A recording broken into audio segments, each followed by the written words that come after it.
ओम नमो भगवते वासुदेवाय नमः। नमस्कार बंधुगण आपण मानक आम यूट्यूब चैनल को स्वागत। बंधुगण आजिर भिडियो आम आपण आजिर संपूर्ण राशिफल नहीं करी आसीछु। आजिर दिन आपणकर किपरि कटिबो, केउ प्रकार आजिर दिन को प्लानिंग करिवे, आज दिन रे आपणकर लव लाइफ किपरि रहिबो, आपणकर बिजनेस किपरि रहिबो, व्यापार किपरि रहिबो, ग्रह नक्षत्र हिसाब रे आजिर दिन को आपण किपरि भाबरे कटेइबे, केउ जिनिस रे आपणको फायदा मिलिबो, केउ जिनिस रे सावधान रहिबे, ता सहित ग्रह नक्षत्र हिसाब रे ए दिन रे आपणकर लव लाइफ किपरि रहिबो, क्यारियर किपरि रहिबो, बिजनेस आउ व्यापार किपरि रहिबो, आउ स्वास्थ्यर महत्वपूर्ण आउ सठिक इनफॉरमेशन ए भिडियो रे म आपण मानकु देबी।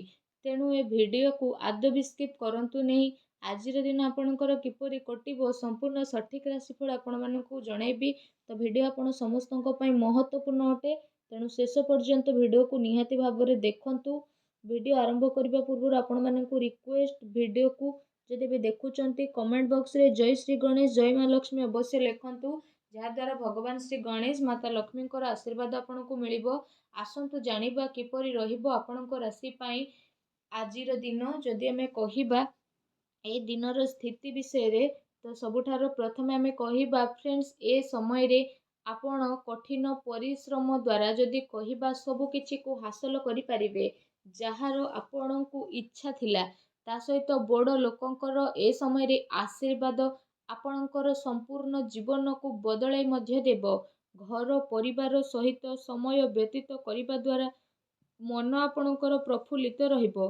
समयर गति आपणको पक्षरे मध्य जीवो। सामाजिक दायरा बढ़िबो। पूर्व किछि समयरु चाली आसुथबा कौनसी समस्यार समाधान मिलिबा कारणरू ए समय आपणको खुशी अनुभव हेबो। कौनसी बड़ निवेश करिबा पई समय आपणको पई बहुत ही उत्तम रहिबो। एहा सहित ए समय रे बंधुको आगमन कारणरू आपणको समय खुशी भरा मध्य रहिबो। उपहारर आदान प्रदान मध्य आपण ए समय रे करि पारंती।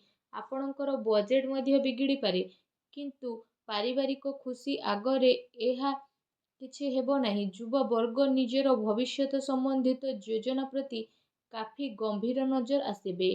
फ्रेंड्स, एहा सहित ए समय रे कौनसी संवेदनशील समारोह आपणको जीवार अवसर प्राप्त हेबो, तथा सम्मानर सहित आपण आपणकर स्थिति को बदलाइबे। संतान संबंधित कार्य जेपरि विवाह, चाकिरी आदि कार्यर योजना आजिर दिन रे आपणकर बनी पारे।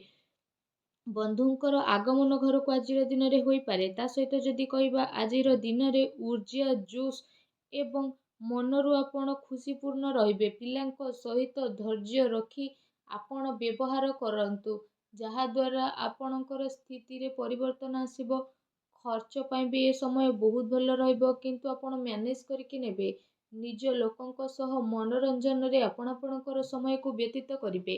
ता सहित ए समय रे परिवार सहित हर्ष उल्लास रे समय व्यतीत हेबो। केउठी शुभ समाचार आपणको प्राप्त हेबो। कार्य कुशलता बल रे आपण नुआ उपलब्धि को मध्य हासिल करिबे, जहार केबे आपणकर इच्छा थिला।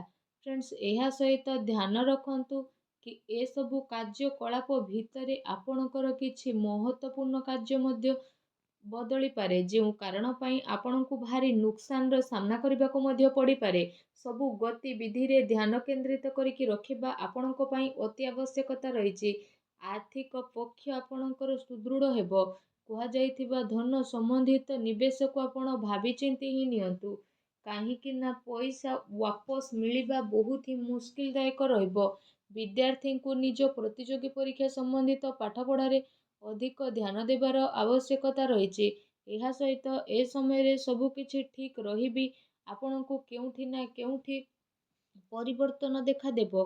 ता सहित जदि आपण चाहिबे तो किछि भी आपण निजे परिवर्तन करि परिबे। निजर भावना रे को नियंत्रण रखिबा पई चेष्टा करंतु, कारण एहार प्रभाव द्वारा किछि संबंध खराब होई पारे, किंतु शीघ्र ही परिस्थिति किछि प्रतिकूल मध्य हेबो। अजथा खर्चरु बंचंतु, तथा घरेलू खर्चर संतुलित बजेट बनी रखिबा आपणको पई अति आवश्यक रहिछि। कोर्ट के संबंधित मामला रे किछि असुविधा मध्य आसी पारे। संपर्कीयଙ୍କ सह व्यवहार करिबा समय रे आपण सावधानता अवलंबन करंतु। आपणको मुहरु किछि एपरि कथा बाहरी पारे, जो कारण पई आपणको संबंध खराब हेबार आशंका रहिछि। ସେଥିପାଇଁ ଆପଣଙ୍କୁ ଆପଣଙ୍କର ରାଗ ଉପରେ ନିହାତି ଭାବରେ ନିୟନ୍ତ୍ରଣ ରଖିବାର ଅଛି। କାହା ଉପରେ ଅତ୍ୟଧିକ ଭରସା ବା ବିଶ୍ୱାସ କରିବା ଆପଣଙ୍କ ପାଇଁ ନୁକସାନ ହୋଇପାରେ।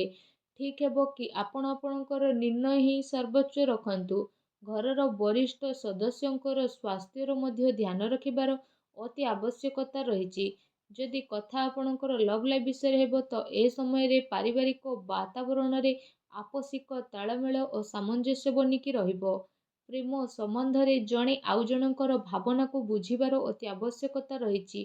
ପତି ପତ୍ନୀଙ୍କ ଭିତରେ କିଛି ଏ ସମୟରେ ଲଢ଼େଇ ଝଗଡ଼ା ହୋଇପାରେ।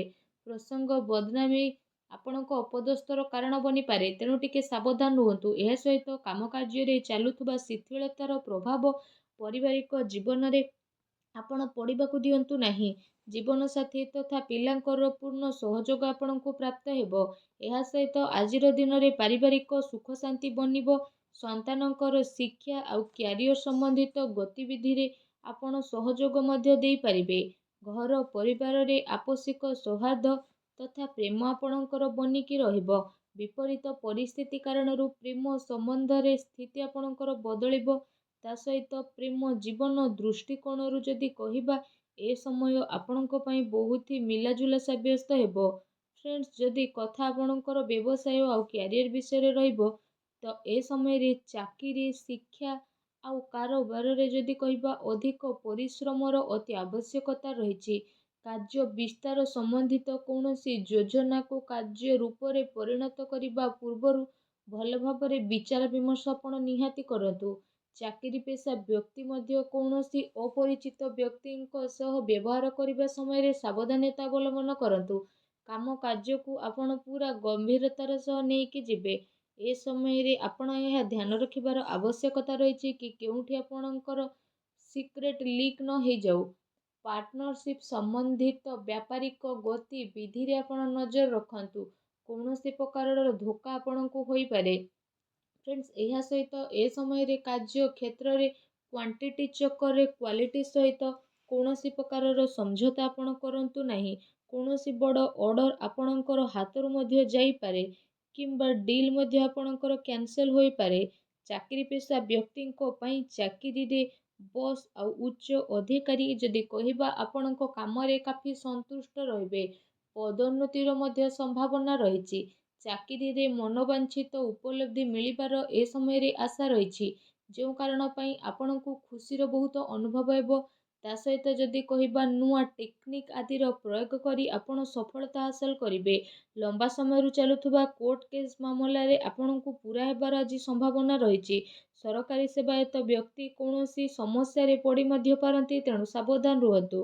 ଏ ସମୟରେ ବ୍ୟାପାରରେ ନୂଆ ପାର୍ଟି ତଥା ନୂଆ ଲୋକଙ୍କ ଦ୍ୱାରା ବ୍ୟବସାୟିକ ସମ୍ବନ୍ଧ ସ୍ଥାପିତ କରିବା ପୂର୍ବରୁ ଭାବି ଚିନ୍ତି ଆପଣ ଅବଶ୍ୟ କରନ୍ତୁ।